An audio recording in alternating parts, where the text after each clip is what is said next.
In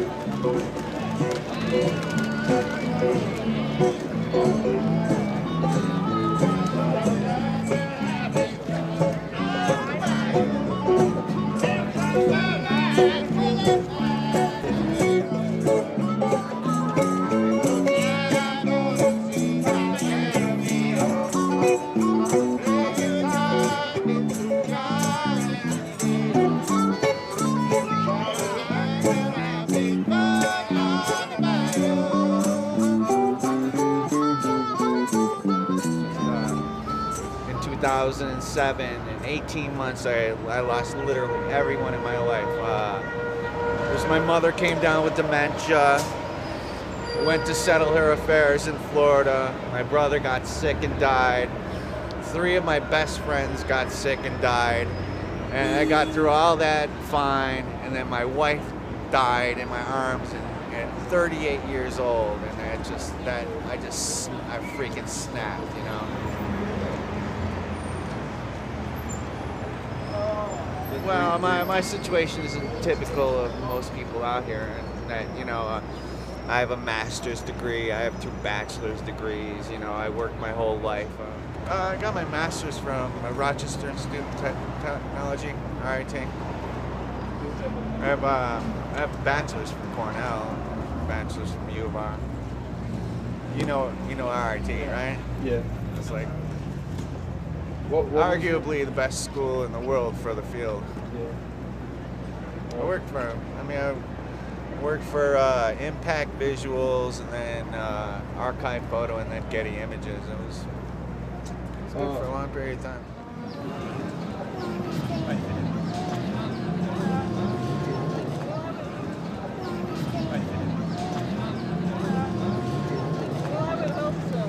Well, it started out when I lost my job about 10 years ago. I worked for a Philip Morris cigarette company. I worked there for 20 years. They had a mass layoff. I lost my job. I can't collect my retirement until I'm 55, which will be next January.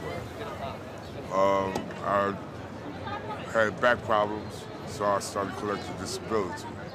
You can go down here to Bellevue Shelter. Bellevue Shelter. Right. You have ID, right? Tell them that you're homeless.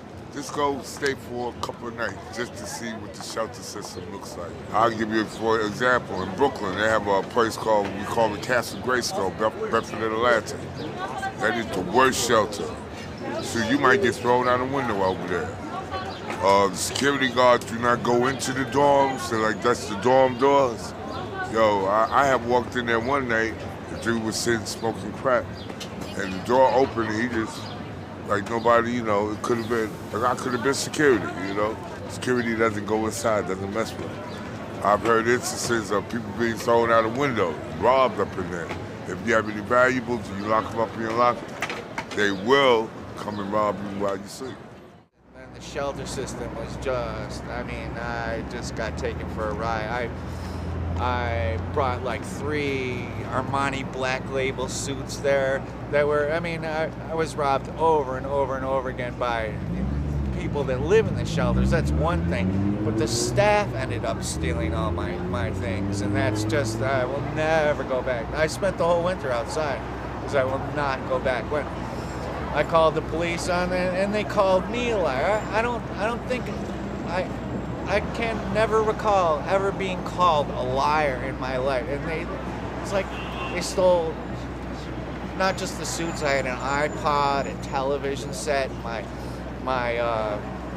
birth certificate, my passport, my wife's passport, number of I mean, I didn't have the typical things in a locker that most people in the shelter had, and just gone. The horror stories that you've heard about the New York shelter system are true, and probably not even heard how bad they really truly are. I would tell you, do not take your shoes off, boy, and if anybody goes surround your bed, give them what they want. Don't play with them, because they're going to hurt you. I seen a guy get scared in the system in New York. I saw a guy get hit in the stomach with a machete. I had to go to court and testify about that too. Do you believe that? In New York, there's no consequences for your actions. What happens is New York City has a law, I forgot I could tell you when it was issued, that says that they must provide shelter to every person that comes. Okay. There's the problem.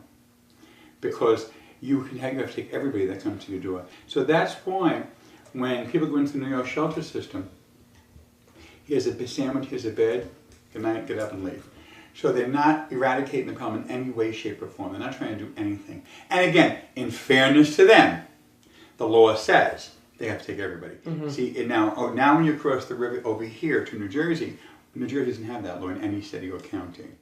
In this shelter, I've been here about 13 months, which thank God for Tom, because he let me stay that long. I'm actually waiting for my Social Security disability to come through. I can't afford rent on my own. I've been in the shelter system altogether about 5 years. I've been waiting for Social Security. I got sick and I lost my apartment, and I wasn't able to make enough money to support an apartment. Really couldn't. On what they give me for welfare, which is only a little bit, it's impossible. You know what I'm saying? It really is. I mean, they try to help everyone, but it's virtually impossible. I mean, I have 3 children, and they want me to live with them, but I raised them. I don't want them, you know. I'd rather them have their own life, and I could take care of myself. You know? And this is a very, very compassionate shelter to take, because you know what? Like a lot of shelters, they may talk the talk, but actually what they want, they don't want people that aren't on welfare. If you aren't getting welfare or some kind of government money, you know, the government will like pay them for that body. I mean, one shelter took me and said, well, we're going to keep you on like a day-to-day basis because if we need that bed to put someone that we can get money off of, and you know, you got to go.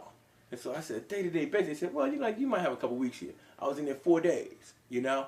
I mean, I moved in one day.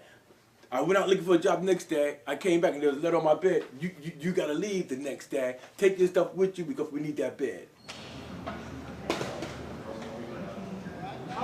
There's a very large new population that's developing, and that's the working poor. That's another form of homelessness. In other words, they are the fastest growing population in this area. They're working, but they can't survive. So it's $7.50 an hour. I'll even give you $8 an hour. Let's say I'll pay you $8 an hour. At 40 hours per week, that's $320 a week gross. And you're a single guy, after taxes, what are you coming home about? $280? No, $280. You're bringing home $280 a week. All right? $700 a month rent. Telephone, cell phone, food, furniture, clothing items. So a lot of the guys, what they do in order to beat that, and this is where the cycle continues. I'm taking you into a spot to let you know why the cycle continues, is they really can't afford to pay that monthly rent. So what they do is they get furnished rooms or they go to boarding houses.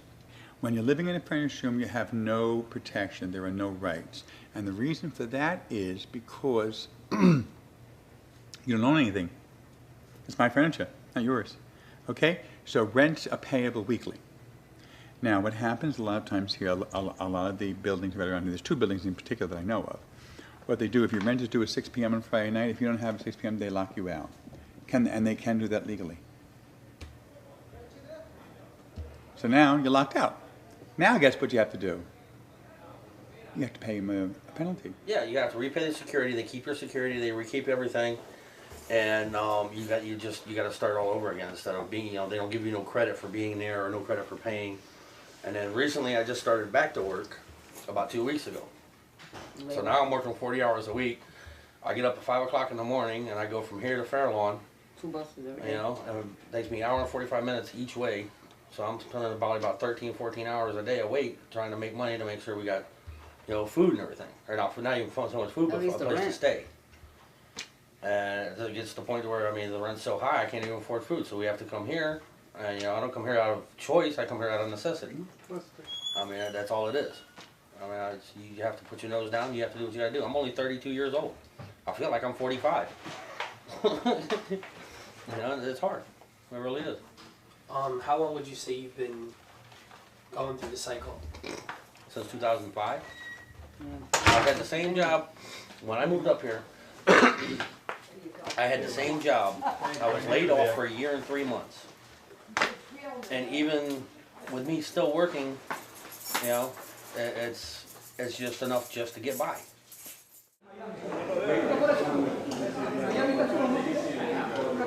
Like in this economy and everything, whereas like like I also have a 2-year degree. I have colleges under me. I have I've been a Black Seal engineer. I'm getting that back and whatnot. But I got this like I'm trying to make myself more and more valuable because like I'm seeing that in these unemployment offices and in these temp places and whatnot, guys are sitting next to me that are like people that you would think would should easily be like working, and their situation is as bad or like worse than mine, They've been out of work like even longer looking for a job and whatnot. So yeah, like the unemployment situation is really kind of rough. I mean, if you turn around now, look for an unskilled labor position. There aren't any, and it's becoming more desperate. I mean, I visit the temporary employment agencies. I know the girls there for years. I go see them. I was up there the other day on 29th Street. The girls said, I just tell people to write their name on the list. I don't have any jobs. Quality Temps on 48th Street, one of the most reputable employment agencies, doesn't have any application. She won't even give you an application. So what are people really going to do?